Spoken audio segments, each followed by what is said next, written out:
experience. I've had 4 friends na nagpakamatay, nag-suicide yung mga sons or daughters nila. And anyway, as a result of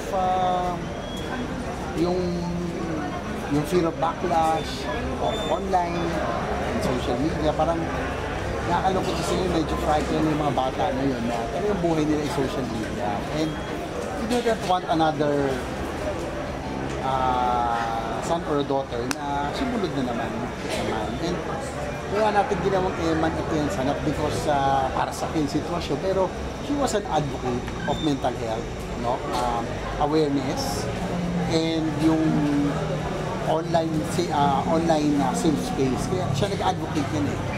So, kaya I just think that it's just fitting that it be named after her. Actually, ang unang nag-file na si Congressman Albi Benitez sa House, and then he asked me to file a counterpart measure sa Senate, which I filed kasi very close to Kuya Kim. Almost everyday kami magkasama niyan. Nagkakape bago kami mag-workout, mag-motor. So, and I have seen the anguish of all the parents, itong mga 4 kong kaibigan, personal friends, na talagang hindi na yan makaka-move on eh. It will always be there, no? Gagaan ng konti yung pain, but it will always be there. Kaya alam kung gaano kasakit to. And we do not want another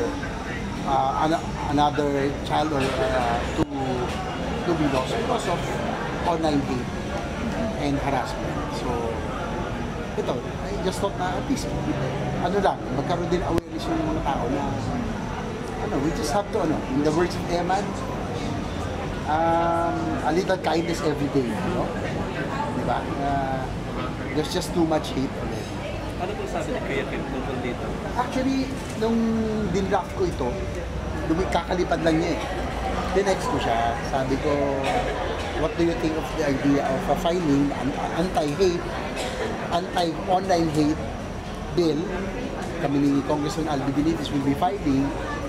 Tinatanong niya kung pwedeng i-pangalan na to be called also as Eman Atienza bill. So I just want your permission sa inyo ni Feli. So maya-maya, sumagot na siya. Sabi niya, of course bro, thank you very much. Sabi ni Feli. So yeah, when they arrived, nandito na, I handed them over the copy of the bill. Na may number na. So yun, very thankful naman si Feli. Kim, I hope, sabi nga nila, her death wouldn't be in vain. Sana ito na yung maging simula na talagang awareness and kontrahin yung hate, too much hate and harassment sa social media. Konting details lang sa yung laman ng kabataan. Well, maraming sasabi kasi meron ng redundant anti-cyberbullying na. Pero kasi in this bill, in particular bill, it defines yung what is hate and harassment. So magkakaroon din ng karapatang mga penalties. Siguro, i-deactivate yung mga accounts kung talagang mapapatunayan. Pero kung sino man, ano man, paano yung mechanics ito, that we will find out. We will invite stakeholders, yung mga experts, of course. Kasama na rin yung mga psychiatrists, psychologists, who would know more or are in authority to talk about mental health. Kasi hindi naman natin linya yan. So, lang to? This is just a draft bill. Wala pang final. So, we have to hear the opinions of the experts and the stakeholders. Senator JB, what? Well, ang realistic ko na isang bill, at least about 2 years bago makapasa eh. Kasi both houses pa, magkakaroon ng 3 hearings pa yan. So, very tedious, matagal ng lawmaking. So, pero sana, because of the, I would say that, yung pong cyberbullying, online hate, harassment is a clear and present danger affecting all young people of the world.